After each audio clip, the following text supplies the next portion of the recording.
Ассалаумағалейкум баршаңызға.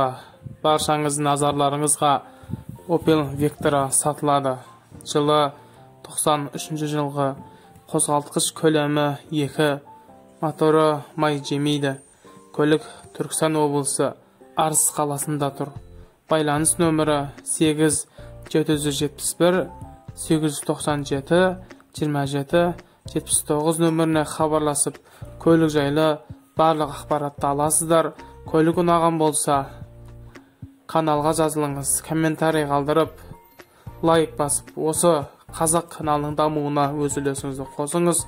Көліктің бағасы 900 мың теңге, келісері бар. Осы нөмерге хабарласып, өздеріңіз саудасыла аласыздар, саудасын берсін баршаңызға. Және де сіздің де көлігіңізді осылай YouTube каналға шығарып, біз де өз үлесімізді қосайық. Қазақ каналы дами берсін.